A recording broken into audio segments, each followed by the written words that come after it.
Hey y'all, it's your girl Latira from Melanated Movie Moments, and I have some special guest hosts today for this discussion on American fiction. As you can see in my background, I have Adrian. Gonna wave. You gonna say hi? Oh, I, hi.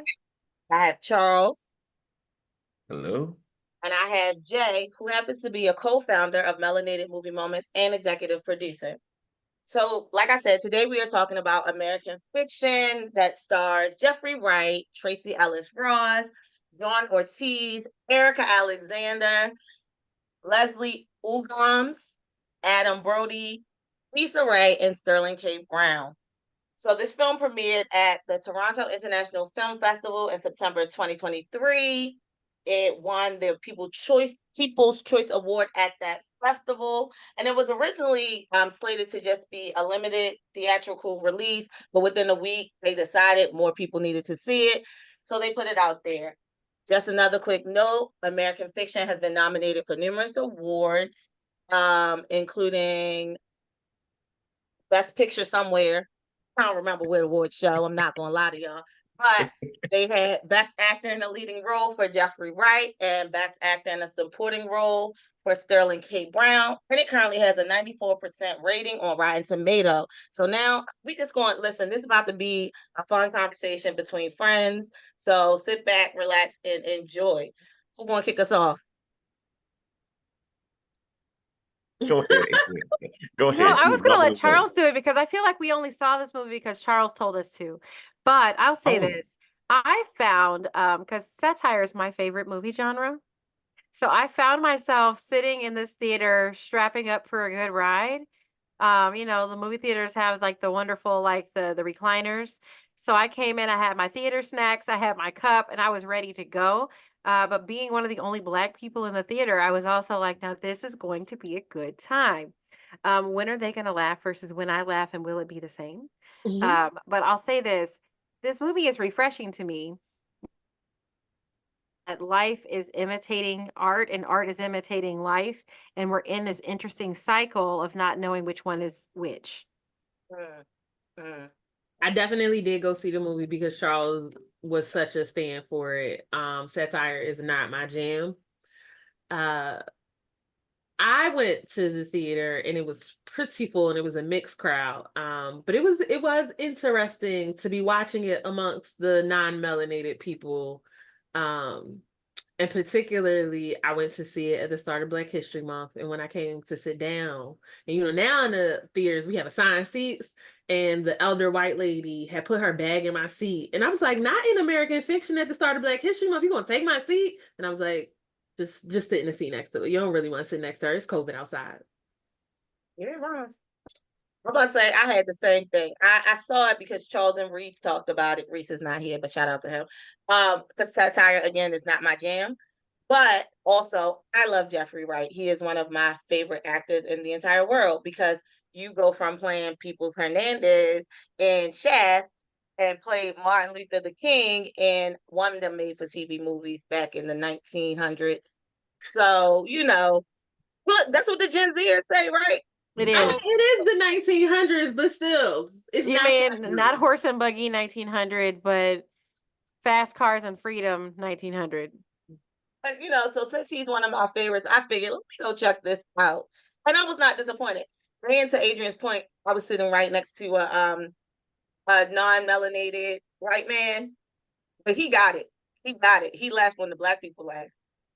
So So let's get into what were your laughs? Like, that's what I want to know. Like, what did y'all find so hilarious well, about this movie? first, before we get there, I will say, since you all said that you went to see the movie because of me, I appreciate it.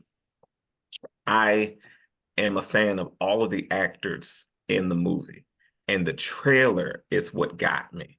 So I am a fan of satire. So I don't need to be force-fed my comedy or my foreshadowing, which happens a lot in Black movies. Mama, you sick. Mama, you just burnt yourself. Put a little turpentine on it, baby, and 15 minutes later, Mama's dead. Or or the Tyler Perry effect of comedy, where here, this is a funny scene. You should be laughing right now. I don't mind there are some subtleties to it, or I don't mind a film making fun of a film within the film it's making fun of. And so when I saw the commercial And Issa Rae's character is what made me say, I need to see this film. When she's sitting there on the stage and I'm thinking she's about to read this prolific passage in her Maya Angelou voice, and then she goes off and does this, the voices she did, I said, I need to see it. And what sparked it is it's small but big, because that scene is really the also the Catalyst. foundation. Thank you, the catalyst for the rest of the film. And so I had to see it. I'm in Baltimore. At first it wasn't here. I was very upset, and then I kept on looking into the theaters, and then it was at a couple theaters. I was there, similar to you all. It was a mixed crowd. I was pleasantly surprised by the diversity of the crowd. And kind of like you, Adrian, I was like, oh, well, let's see what we're all going to laugh at. And there were different things that we laughed at. So getting to Jay's point around what were my funny moments, some of my that was my first funny moment right there, is the Issa Rae scene when he walks in and the woman stands up, and it's like, and we have all been in spaces where somebody has said something that was not prolific whatsoever, but to non-Black people, it's just like, oh, that was awesome. So rich. That was just like so natural what she just did. So that was my first ha laugh moment, Jay. My first funny haha moment was actually when Jeffrey Wright was getting put on a leave of absence, voluntold leave of absence, and he pretty much told the white guy that he was a horrible writer, he was a horrible professor, he should probably lose his job because he doesn't qualify. And I am dying because I'm like, we wish we could really say these things in the workplace. And in this movie, he did it. And I was just like, yes, tell him that he is underqualified and overpaid for what he does. So that was the first funny moment for me in the movie.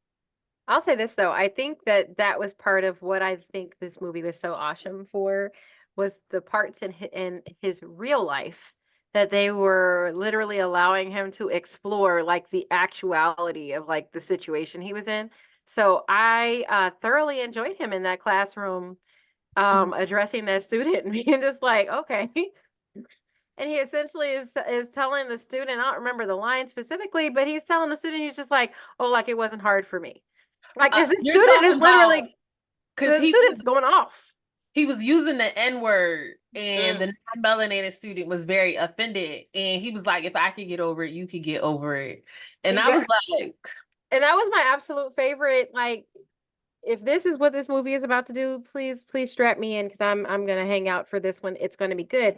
And I laughed so hard, and I could tell the rest of the audience, because like I said, I was in an all-white theater for the most part, was looking like, are we allowed to laugh at this? And the thing is, yes, because that is poor example of allyship, but it's the path that's chosen the most often in allyship. Is I am offended that you would use that word. Okay, well, we're exploring art here. Our job is to actually go through this. So we're going to do this, period. And for that student to be outraged and for him to get the opportunity to say, yeah, so am I.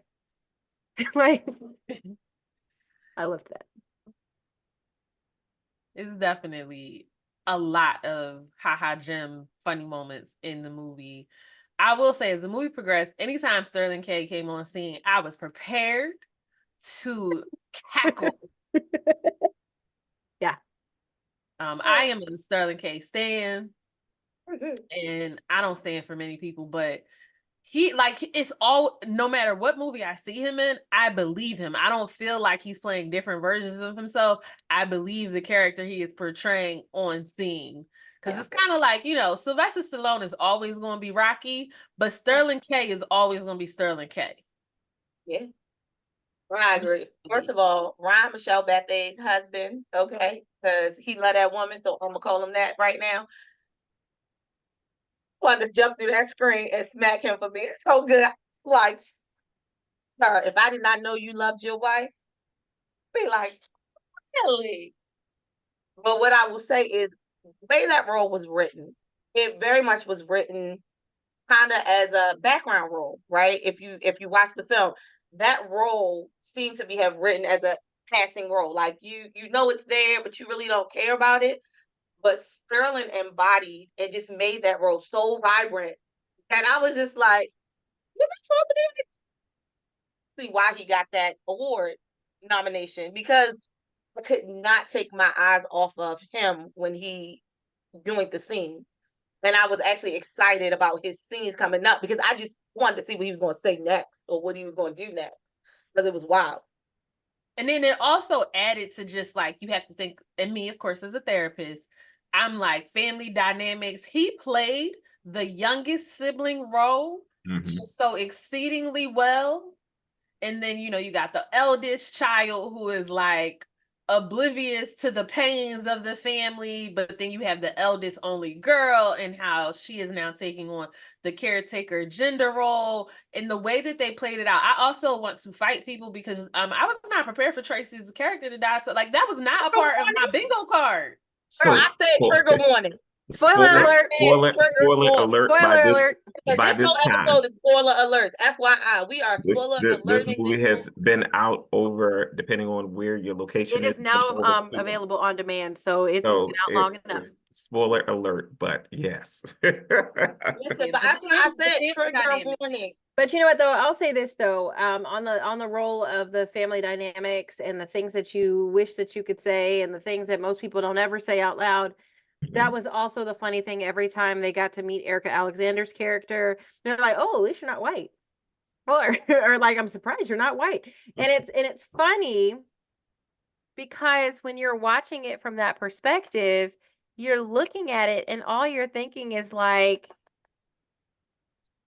are these things that have been left unsaid in this family that same way they are in our families, or is this something that they're also exploring, that sometimes that one part of the family has to leave because they don't fit in and they find family elsewhere, and now they're exploring coming back. So I actually thought that they layered this movie so beautifully because they didn't just focus on, you know, the blackface moments. They didn't just focus on the ignorance, but they also gave us probably one of the deepest looks into Black family dynamics that we've seen on television in a really long time. And I really think just family dynamics. Yeah.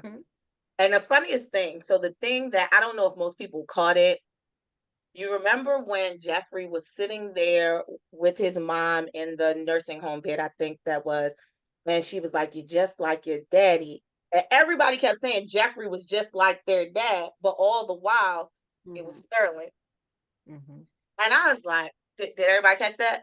I'm the only one that caught that? I don't feel like a lot of people caught it because you only would have caught it if you remembered all the characters' names, because the only way you knew that is because she called him by Sterling's character name, which was like Clifford or something like that. Something like that. Cliff. And they hid those names, which was also a super Black thing to do because, you know, our families being never called by our actual name. Facts. We don't use government names in our families 90% of the time. I said, y'all ain't catch that. Okay, all right. And all this time, he is mad at Jeffrey's character. I don't remember these characters' names because I like the real actors. But he was mad at Jeffrey's character all this time when all the while you are the mirror image of your daddy, buddy. So you're really mad at yourself. Yeah. You know what? Yeah. I mean, they layered on so many deep things. So when I caught that moment, I also caught that maybe when she when she said, "See, I knew you weren't gay," when they were slow dancing in the nursing home. I wonder if one of his dalliances, the dad's dalliances, may have actually been a same-sex dalliance. They were really trying to layer and give us possible nuggets all the way I gotta go watch it again. through her memory lapse and her lucid moments. Well, see, I didn't think about it that way. Having been around people whose memory comes and goes, you don't know which portion is today, yesterday, or something they saw on TV. But I did appreciate the dynamics of the family. It was really cool to see, and everyone acted their role. Like Jay said, it was just like, oh, you're clearly the oldest brother. You're clearly the middle child and the only girl. And then he's clearly the baby. So Jeffrey Wright as the oldest brother, it was just a what is it, like almost a stoicism to him. Like he's just like, yes, I'm Mhm. here. Mhm. And also he played the genius part perfectly, Mhm. because in movies sometimes they can be a little bit overdone, or they're almost like aliens, like this person's a genius and we have to walk around on eggshells around them. And I love that in real life, geniuses have families and they Mhm. don't care that they're geniuses. Or No. or they are also exceptional as well. So his exceptionalism isn't really that exceptional in the family dynamic. I Right. cannot forget about the other member of the family, and I'm horrible with names. Jay is much better. The housekeeper. The housekeeper, Lorraine. About to bring her up. Yes, go ahead. I was about to say, like, you have to remember her because that was his actual source of love when you think about it. Because she's always so excited to see him. She's had so much pride in him and so much love for him. Like that was her baby. And you almost forget that in certain family dynamics and in certain because we have to bring class into this because they clearly were a well off and well to do family. And in certain dynamics, as much as you are the pride and joy, the favorite child, or whatever the title they put on you, you don't get that genuine, you are just my baby love. And you could tell she had that for him. And for him, that was who he probably ran to when he hurt himself. That's when who he ran to when his heart was broken. That's who he ran to when he was sad because he knew that he could actually have feelings with her. Mhm. And This when is sorry.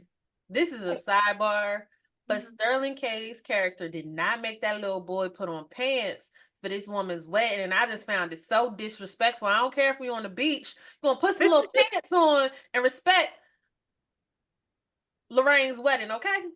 But what I loved about Yes. Lorraine is Lorraine was not even phased about the shenanigans. She was like, "Y'all want to come?" She, Like, but to your point, she was the one who knew them. Yeah. yes, And so when his I'm marriage your fell baby. apart because he was gay, she was like, "Can you pass the peas? Like, this is not news to me." Right.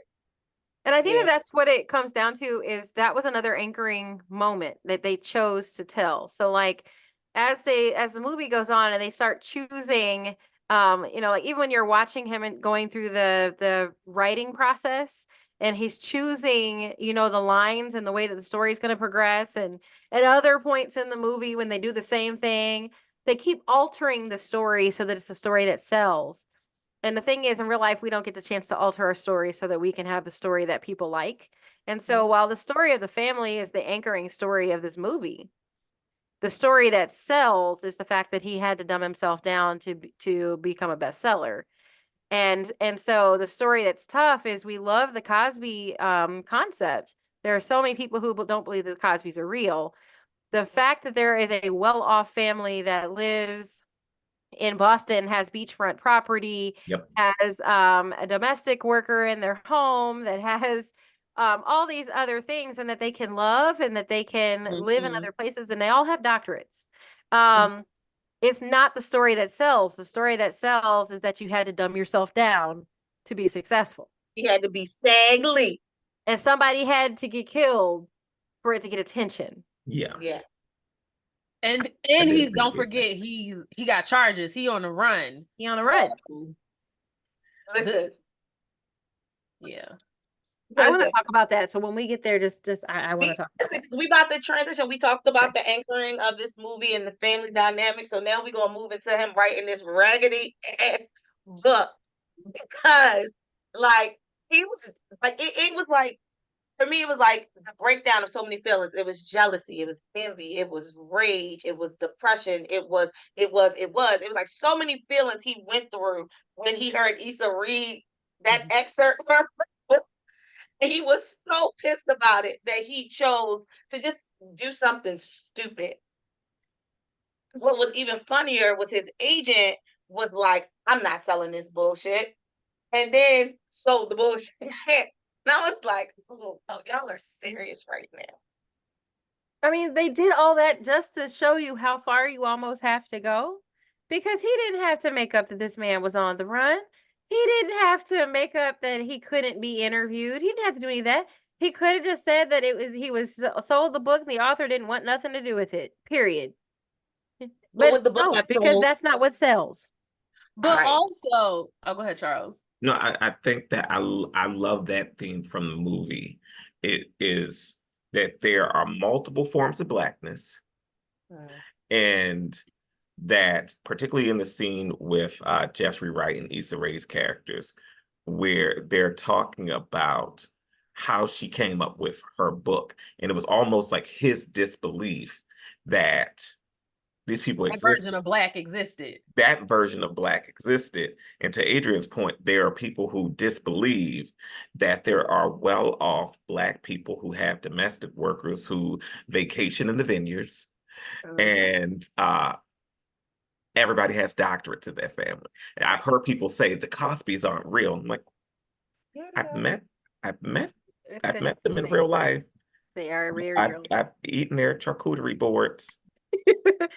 Very real people. They're very real people. But on the flip side, Jeffrey Wright's character, he just, well, why would you write about something so mundane? And when she said, well, I actually did research on these characters. I actually got to meet these characters in real life, and I thought that their characters should be shown. That to me humanized both sides, that there's not one side of Blackness, but there's multiple sides. Go ahead, Jen. And I also, going to this family dynamic, we live out our family dynamics within our families, but then we take them with us out into the world. And so sometimes I would see the way that he engaged and interacted with other people in the world, and I would see the same resentment he had for his family. I would see the same obligatory, this is the standard and how you have to live, that eldest children, often can be another parent. And it's like, how are you out here in the world trying to tell these people how to live their life instead of just being curious about their existence instead of trying to define them? And so it's just so interesting to see, again, the different levels that this movie hit upon. It wasn't just the movie about Black people. It wasn't just a movie about a struggling career. It was so many different levels that it transcended. And I wonder, if he could have just put his resentment on the back burner, would he not have had to go to such lengths to finally have a successful selling book? But I think that the point that you just made is a really important one. The question is also, would the movie within the movie sell without the other one? Right? So like it hits you from this other perspective of the movie without the ridiculousness probably would have sold. It just wouldn't be critically acclaimed, right? Because it wouldn't made us think so hard. And when you're watching him go through the lengths of creating this alter ego, you're also watching him grapple with, these people seem to live rent free in the world, and then I have to carry all the burdens as the intellectual. And this guy that I think is super, waste of time turns out to be the guy whose story people have the most empathy for. When the other version of his life requires a lot of empathy and a lot of compassion, but that's, I'm gonna guess, what he had been writing, and people didn't want that. And the empathy and compassion part is really interesting, because when he meets Erika Alexander's character, she's like, "Oh, I didn't think anybody lived in the house. I thought it was haunted." Because I blew his brains out, and he was like, "Yeah, that was my dad." But when you present as a college professor, a doctor, and all of these other things, people think you have no qualms in the world, you have no problems. But my dad shot himself and my mom found him. Like that is something that is deeply moving and empathetic for people. So I want to raise a question to the collective with all this we talked about. How many of your biases were tapped when you watched this movie? Because I'm not gonna lie, I was like Jeffrey Wright when the Issa Rae part came out. You lying? No, this is not. She write this foolishness, and then not until we got to the scene where she said, "Oh, I've done research," then I was like, "Oh damn!" Like, oh, I just fed into it. As a child of the Sister Soldier Coldest Winter Ever era, I don't know that my biases were tapped in that regard. In that instance, I'm gonna have to think on the other aspects of it. But for me, it was just a lot of times the Huxtables don't sell and isn't the version that wants to be heard. And so for me, it was just more the exhaustion of you articulate, you speak the king's English so well. What king? I live in America, ma'am.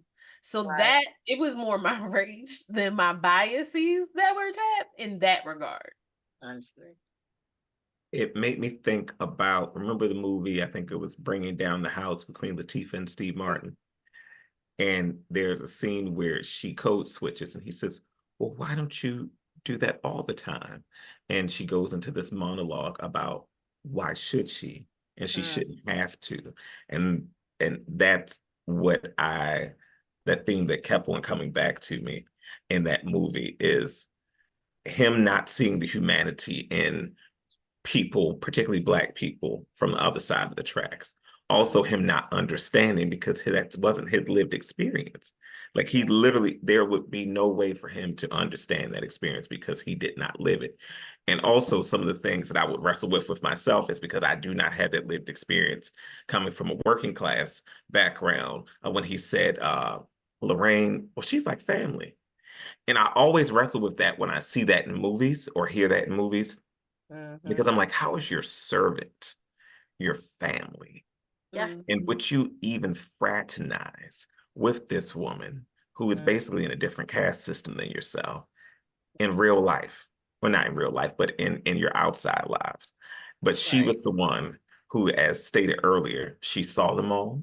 She took care of them all. She probably knew everybody's secrets because she really was their trusted person, even more so than their mother and their father. They saw their father as their enemy, except for Jeffrey Wright. And the mother, we got some background on the Leslie Uggams character, but we didn't get a lot. We know she's a supportive wife. We knew she stood by her man even through his infidelities. We know that she raised the kids, but we didn't get a lot from her because of her status with the dementia. We just know that they needed to take care of her. And who was going to take care of her? And that's another piece that I thought was so realistic is that as we age and we have family members who are getting older, the question of, particularly within larger families, well, who's going to do what? And the portion at the beginning of the movie that stood out to me, and then, well, what happened next to her character is Tracee Ellis Ross, where I think it's the line that she says, well, you all left. And Jeffrey Wright said, well, you didn't have to stay. And she said, no, you all Who left. was going to do it? Who's going to do Who it? was going to do it? I thought that was one of the realest conversations the entire movie, because that's what happens in family dynamics, is that everybody has lives, but there's still somebody who has to take care of our aging family members. That one was a powerful scene, even though it was very slight, it was very subtle. And that's also something I appreciated about the movie, is that it wasn't, again, satire, but it wasn't in your face. It wasn't, I'm mad, I'm angry, I'm upset, I'm going to be like just boisterous with everything. It was just like, oh, even with the scene with Erika Alexander and Jeffrey Wright, when he's says some horrible things to her. And I was like, she's about to go off Maxine Shaw style from Living Single. And she's like, you can go. Go. Just shut him They down. downplayed the angry Black woman, and they gave the Black woman so much more depth and duality with that. You can go. Go The same back way to that when they first met, when she was just like, "Oh, we're breaking up, but I'd like to see you again." They gave her very healthy approaches to everything, and I love that. But Charles, you said something that I think is really important. So you talked about someone needing to be around. The other thing that they talked about in this movie, one thing that you didn't mention that we learned from the mom, when they asked if she knew he was cheating, and she said, "Well, yeah." And why did you say? Well, he would have been lonelier if I left. And, That was so deep. and don't forget the next line, and geniuses are always lonely. Yeah. And so it was one of those things that literally, to me, that was probably one of the deepest, most layered, nuanced moments that I think any human who has ever experienced life with other humans that weren't where they thought they were supposed to be, but actually were exactly where they were supposed to be. She was they gave her one lucid moment Mm-hmm. to respond to the one question that the entire audience may have actually wanted to know Well, she the also whole had the time. lucid moment of I don't want to be here, which, you know, was, I think, for our collective, we're in that sandwich generation of, you know, not me, because that's not my ministry, but the aging parent and still raising children. And so when, as an only child, one of the things that like my you know, biasy didn't get tapped on, but it did come down my street when when they put her in the home and she was so ornery and rude. And I was like, I am going to have to do that one day. And like, that was one of the moments that really came and resonated and sat with me. And so, again, another great thing that they did in this movie was just the humanity of life and not glazing over it and not making it like, see, mom, you got this new nice home. And mom just like, oh, they have a library. I'm so happy. You can just leave me here. Mom was like, no, I don't like to read. Like, yes, you do. You Well, you love to do. read. You just don't want to read here. Yeah. Yeah, I love that. I love that we didn't really get to know her, but we did get an opportunity to see her expectations around dignity. We were getting a guest four-legged that just joined the chat, but we got to see her expectations of dignity, ceremony, pomp and circumstance around, you know, the ashes. We got to see that she still essentially daydreamed her children. So even you know, in the middle of a delusion, it was a protective moment, right? So even if the kids didn't feel like mom showed up for them when she was supposed to, mom was Mm. still showing up for them, Mhm. you know, in her current state. I would have loved to explore so many other things about that family minus the other version of the story. Like, I almost kind of want the first story and then the satire version, and then I want the happily ever after because I'm Black, and I want to see what happened after the credits. Yes. I also, the privilege of, well, why did you stay? Yeah. I think that we take for granted when we are not necessarily the privileged race, we forget the privileges that we have within our own lives and our own dynamics. And so it always comes back to me, well, but you know, a story I once heard, well, baby, I couldn't get a bank account, so I couldn't leave him. He had the bank account. And so I think that's another level of just, why didn't you leave him? Why are you asking your mama about grown folk business? That's not your business. It's not your business. It's not.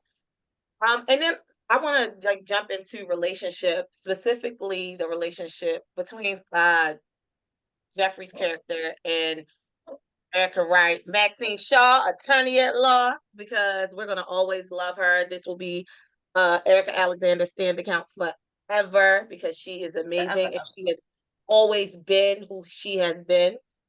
And I appreciate the authenticity of her as an actress that she's always presented. And I appreciated her character because, like Adrian said, they let us know, we already know, but they showed the world Black women are not a monolith. Like, we can be very complex, we can be very deep, and it showed in the imagery of how she did things. Because, like you said, that ex came in and she was like, "Oh yeah, we breaking up, but I still want to see you." I was like, "Okay, girl, say what you want." But also in the contrast of her reading, because she actually read his boring books that didn't sell. I was like, I enjoyed them. But she also read the raggedy book by Stag Lee and was like, I enjoyed it. But that is one of those people who has experience and exposure to the way different sides live, because she also clearly was privileged. You got waterfront property, Mhm. but you also could understand and relate to that book and just give him other perspectives when he would be in his highfalutenness. You'd be like, hey, but did you think about it this way? And then she was able to relate to his brother and crack jokes on him in his face. So I really did enjoy her character. And I don't think they gave enough credit to how her character helped to navigate some of the flow of this story. You know what, though? Yeah. I think that that's a really important part. When she was first introducing herself and saying what she does And when she said that she knew most of them were guilty, and he was like, well, how do you do that? And it's the truth of the entire movie, I think they were trying to teach him humanity and empathy. Mm. Because every character he kind of meets adds this other layer of depth that comes with the human experience. Instead of you just getting to choose the version of how you think and see people, and you're the only one that gets to have a chip. No, other people get to have chips. Other people get to learn new things. And I think that's I was disappointed in his Issa. Where you said that you it caught your biases off. I was kind of disappointed because I would have actually liked them to hold on there a little bit longer, and for us to see a meeting of the minds really explore what would take her to the depths of researching that. What would take her to a place where she was feeding the audiences what they thought they wanted versus challenging the audiences to get to know something different. I kind of was intrigued because yes, I was caught off guard and I was judging her for sure. But I also, for the sake of the white audience that was sitting with me, almost wanted them to continue to go deeper into that conversation so that they could understand demanding that of our storytelling is not acceptable either. So I kind of see it similar, but slightly different. I saw their conversation as unpacking the fact that while it's feeding the dominant culture's want for Black culture, I also felt that she was still humanizing these people in these stories.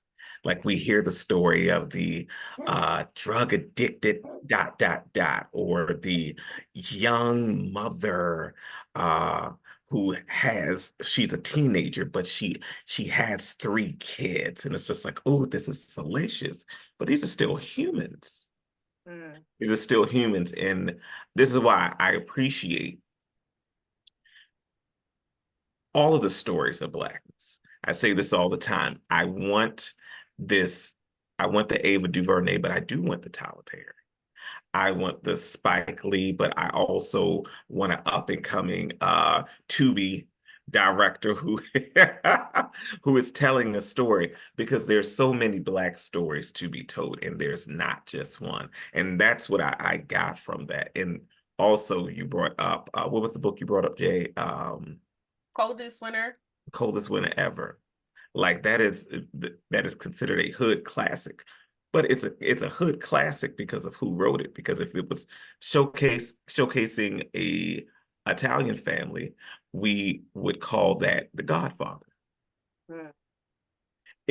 It's whose story being told, but what lens are you viewing it through is what makes the story different. So that's what I got from the scene with Issa and Jeffrey Wright. And what's funny about that, I watched an interview with Erika Alexander, and she was saying, we call it Black cinema, but we need to just call it cinema because that's what it is. And that's why, like, I laugh at the title because it is literally a play on American fiction. Because guess what? Black people are American story, and so it makes sense to call this movie not Black American fiction, but American fiction.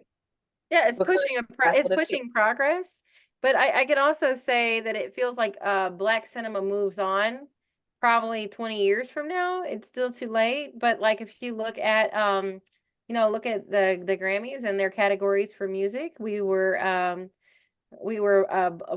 a Black genre, and now we still have Latin genres, even though the Black genre has become R&B and hip hop, but still Latin genre.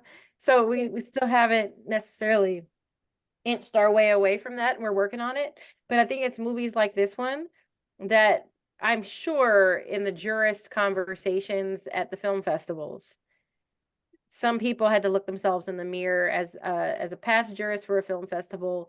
There have always been tones that pop up where you're just like, oh, this is where we've been getting it wrong. Yeah. And I wonder if they had to do that here.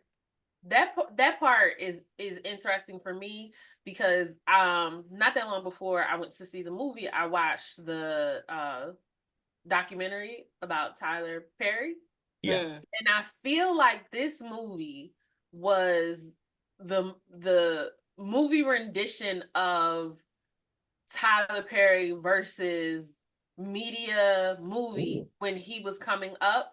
And it was so interesting to me because when Tyler Perry was doing his thing, I can't even remember homeboy name on BET, Ed Gordon. Yeah. And Spike Lee did an interview, and they basically said Tyler was pushing blackface and putting black people back 100 years. Age minstrel show, yeah. Yeah, they call it a minstrel show. And then you fast forward, and Tyler, and anytime you see that Georgia Peach made in Georgia, it was made at Tyler Perry Studios, and just the interesting dynamics of how the lower caste has respect for higher caste, but higher caste does not have respect for the, and I'm using these words facetiously to make But you're spot on. It's so interesting because Tyler is a better person than me. Because let me tell you, there would be no Spike Lee soundstage after you done ran my name through the dirt. Okay? And so I feel like this movie, I love Spike Lee. And I love Spike Lee. I love Spike Lee movies. I love what he has done. However, Jesus is not done with me yet. And there would be no Spike Lee soundstage if there was a Jay the Therapist studios, because he is not through with me yet. And I feel like this movie, in addition to all of the other themes that it is putting forth and telling us, like, you need to pay attention and there's still work to do. One of them is within the Black community. And I feel like that conversation between Jeffrey's character and Issa's character was reminding us of how much work we have to do to respect the humanity of each other when our lives are different. Yeah, I support that piece for sure. There were a lot of white gasps in the theater during that conversation, and then the conversation of the other judges around the book awards. There were moments when they were literally like making fun of themselves and people like them in such big ways with their lines and their portrayals. But the audience was just like, yeah, that is a good book. And you're just like, no, it's not. And you know that it's not. And you know that that's what this conversation on the screen is talking about, the fact that that is not good.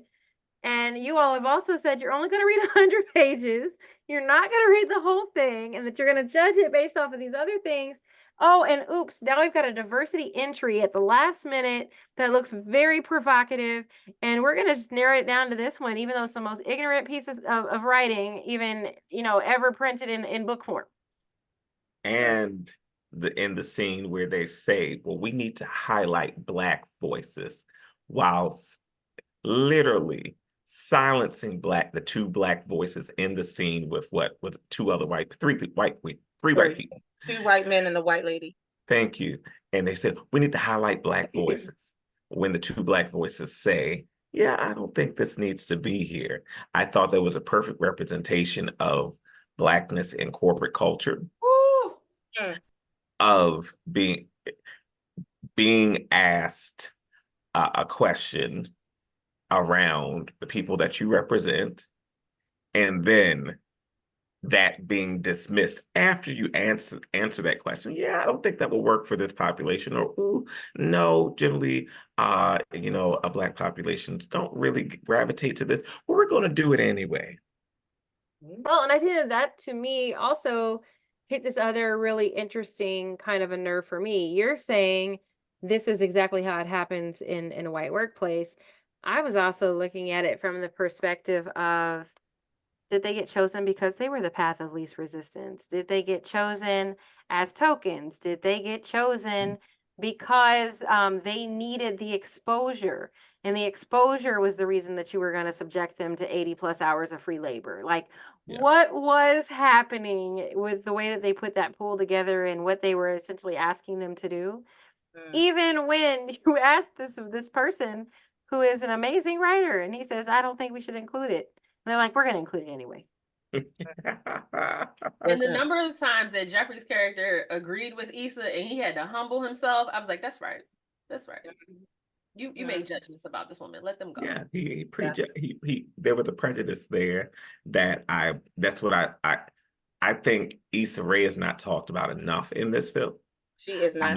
I know Sterling K. Brown and Jeffrey Wright, I believe, received most outside of like film adaptation, all of those things. She But I got think left out of film season, period. Like she got left out of award season, period, this year. well, And that's she is the true. golden key for this film season. Like every movie she was So- in was nominated. Sidebar, Not her, though. Not her. every single film that she has done, all three of them are Oscar contenders. So she obviously is picking the right film. She's picking the right film. Go ahead, Issa girl. She's picking the right film. But for me, that was one of those catalyst characters. There were three characters that I really felt like helped drive the story. So one was Issa Rae, two was Lorraine, and three was the Erika Alexander character. I felt like they're Corinne, no, Coraline. Trajectory? Yes. Like I felt like they were the conduits to his humanity, Jeffrey Wright's humanity. Like he would have been a very one-dimensional character without those women. And so also highlighting for me as a Black man, the emotional toll that the Black women in his life have to connect, emotional labor, have to connect to him because that's how he's able to process, because he had his mother. He was still asking her questions when she half knew who she was. Then he has his partner, Erika Alexander, who is now some of his traumas are coming out just all over her. And then you have this now work partner that you didn't want to be your work partner because you think she's beneath you, but she's actually your peer.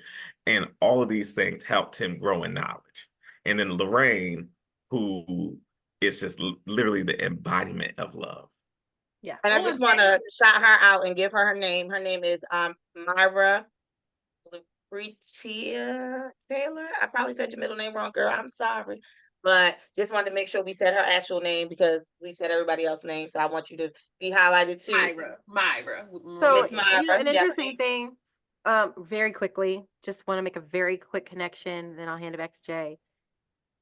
She is such a parallel to another character that also had a big award season, that she should have had a big award season for the way that she played that role. But the woman from The Holdovers was a chef, and I was like, no, we not just only giving supporting actor awards to homemakers and things like that. Black folks have come so far, but in The Holdovers, they get so deep in there that it reminds you that sometimes it really does take this hidden figure to be the glue. And so I actually feel like we saw some great things this season in good films, and that was a connection to this one, that it was an uncanny match between the two films.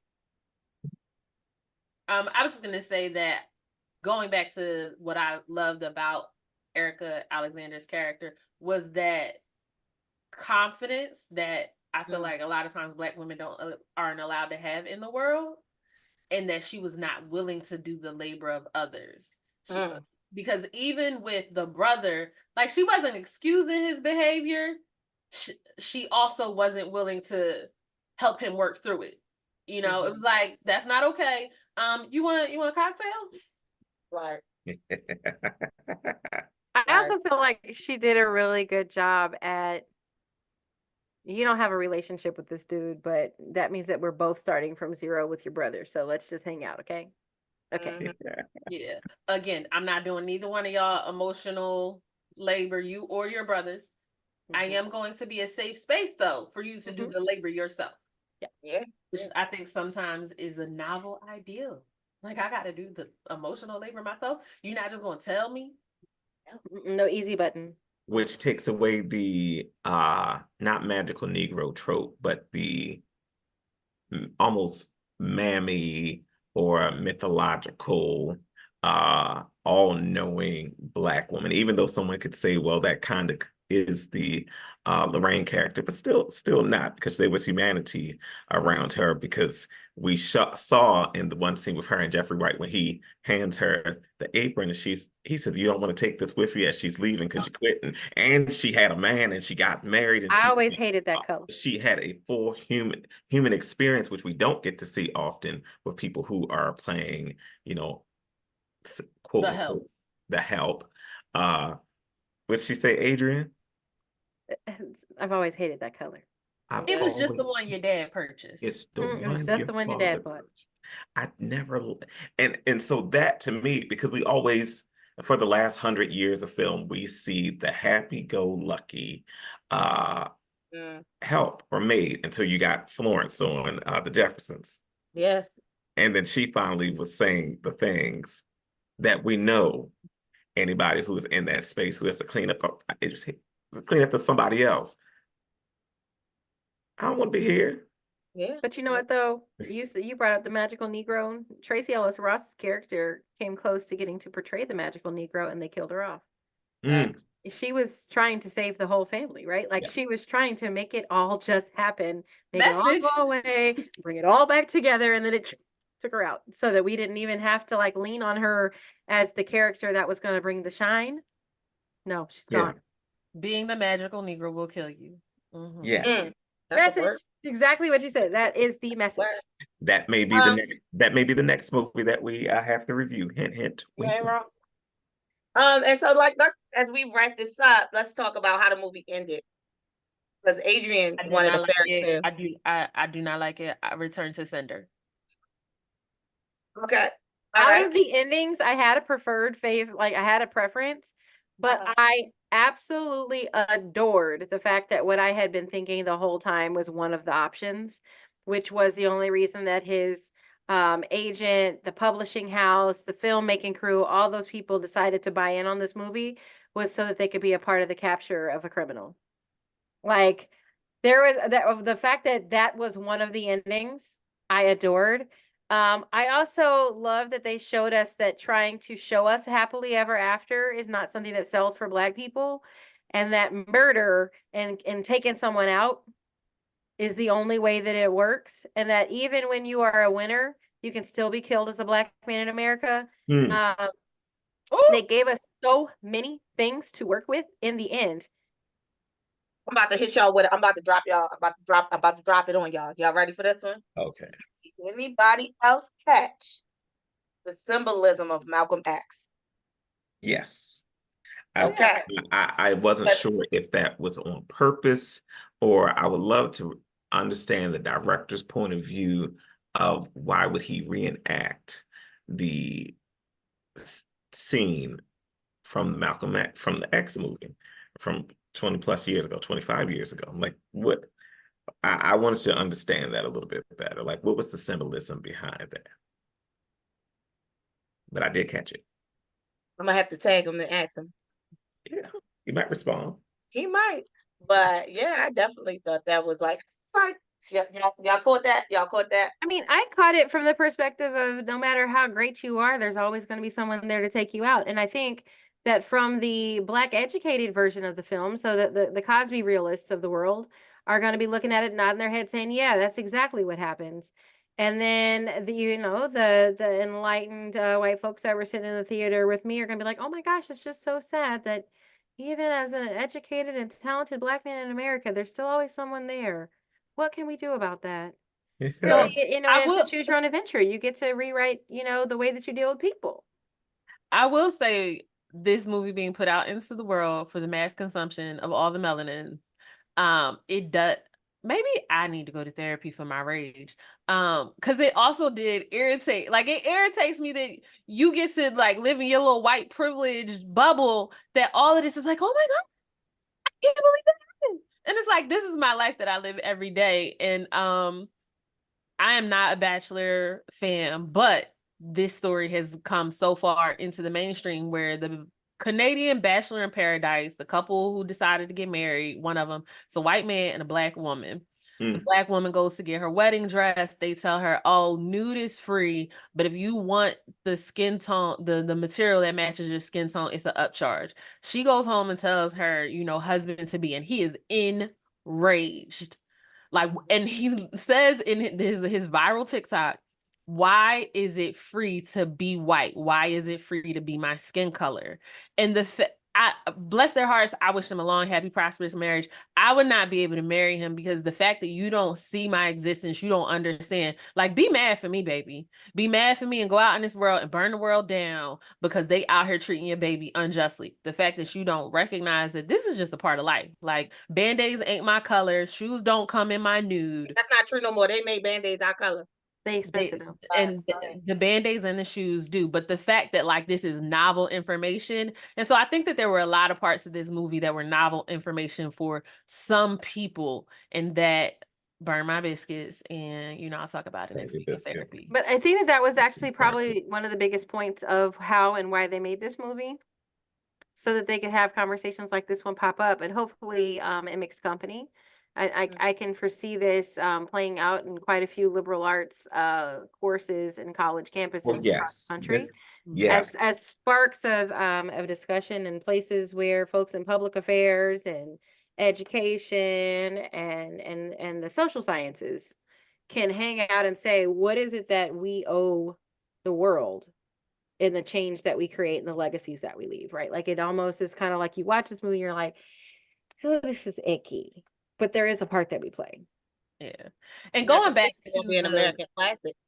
But the question that Liz asked about the ending. So the reason I'm like, I don't like a return to sender is I don't like to do work with my movies.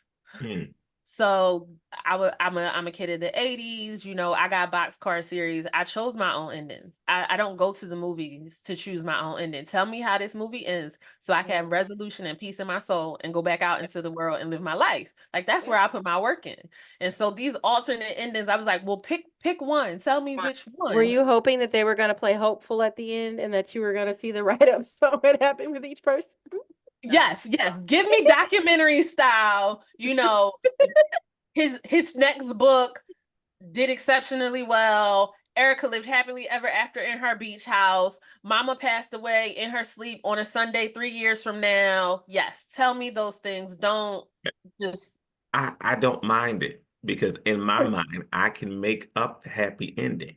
What I dislike is the opposite, where and Adrian kind of talked about this before, is that Black people, sometimes in movies or oftentimes in movies, we aren't allowed happy endings in fiction. That was one of my issues with Queen and Slim. We have this crazy story of this Bonnie and Clyde that probably would have been killed 3, 4, 5 times over in real life. But we now have sat there for 2 hours of getting through these randomest activities. Like, but let them live. They've already set worked it off all over again. It's just they like, didn't have to kill them all. We did not. They could have actually gotten away. They could have gotten away. That would have been a different story. People always say, well, we have to be realistic. Why? Well, and I think that's the question of the test audience, right? So they do these test audiences with these different things. And I feel like for those movies, those blockbusters that we love, they tested it to make it a blockbuster. And I almost feel like the world would have been better off if they would have tested what made you feel good, what made you feel compassion, what made you think about those circumstances, like and set it off, them all dying wasn't helpful. But it wasn't a need. But it wasn't needed. If you would have shown them hope at the end, you could have actually changed some people's lives who had chosen bad paths, right? Like, you could have shown them there's an opportunity. We're not allowed to see that. Set It Off is a movie that I might have appreciated ending without a resolution, and it's probably for that part. Or like, dang, I want to kill all of them at the end. Like, life wasn't hard enough. You gotta do this. That part. But I think and in thinking about this movie, I think one of the reasons I did not like the ending is you gave me a choose my own ending, and you didn't give me an ending that I liked and wanted to choose, because I didn't want it to get wrapped up in happily ever after and here she comes. You treated me poorly, but I'm gonna show up for you anyway. I didn't like that because that wasn't a like romantic happily ever after ending for me. That was a Black woman again having to like minimize herself for this man. I didn't want him to get shot up and die.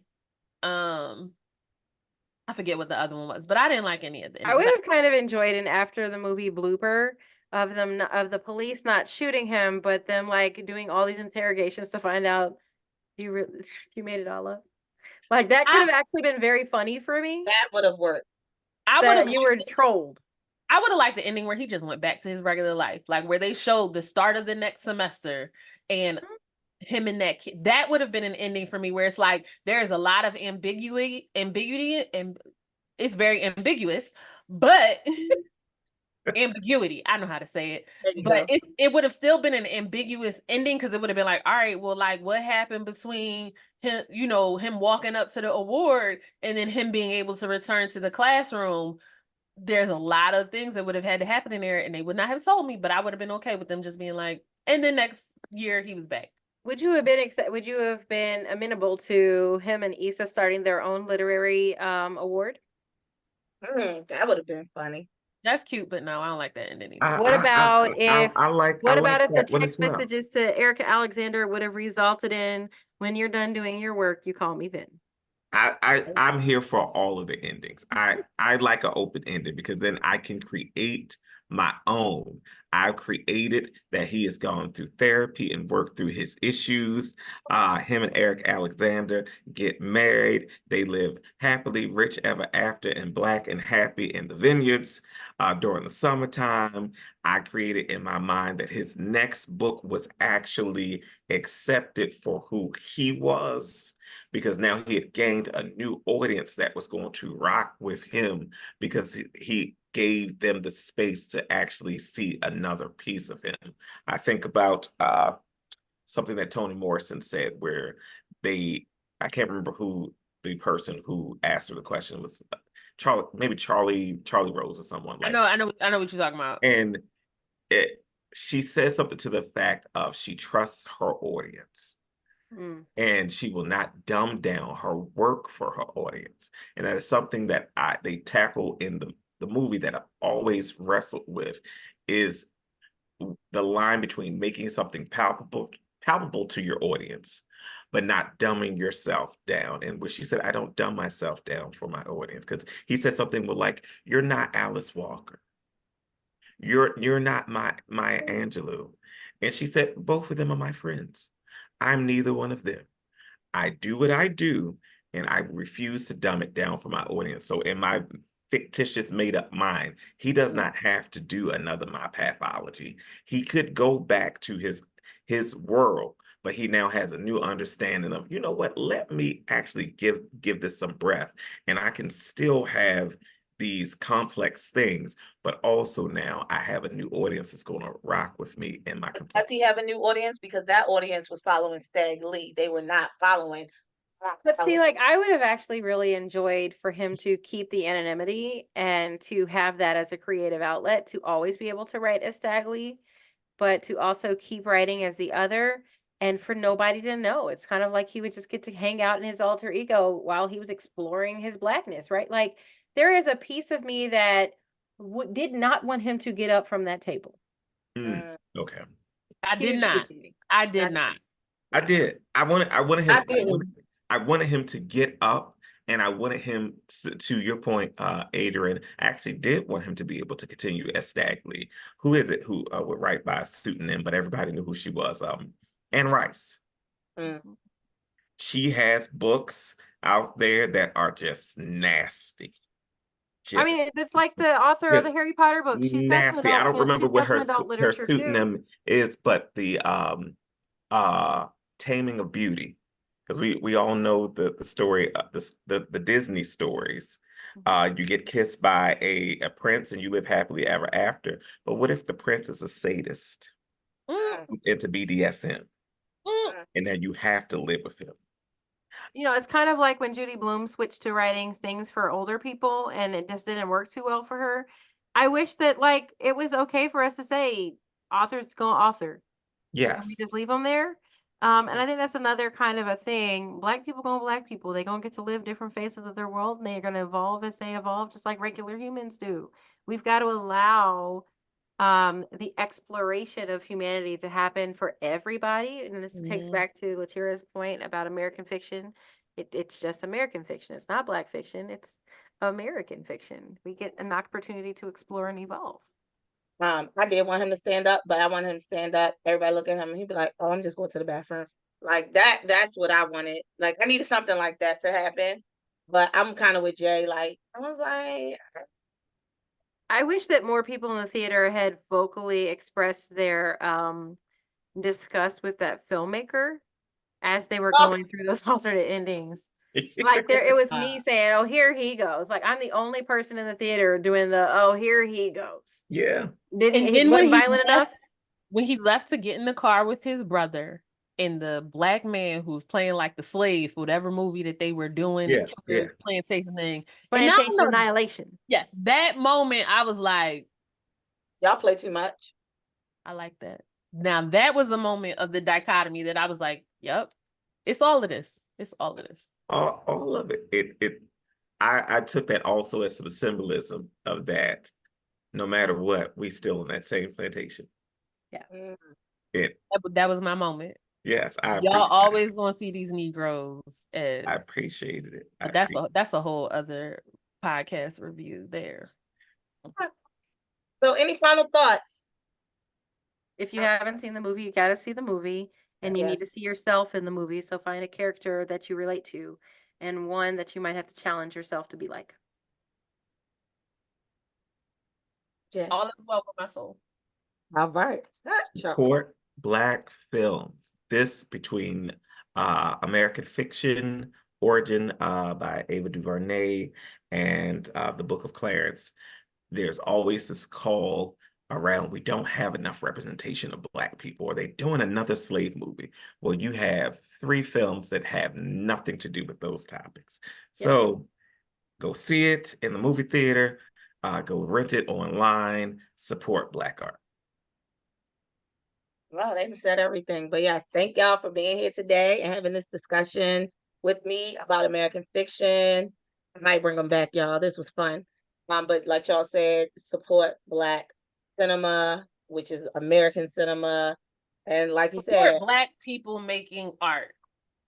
support Black people making art, support Black people in STEM. Also understand that America does not deserve Black women. Shout out to Liberated Love Notes, because that's where I got my shirt from. But yeah, I want you all to check out the film and leave us some comments. Let us know what you think. Peace out. Bye bye. All right, I'm about to hit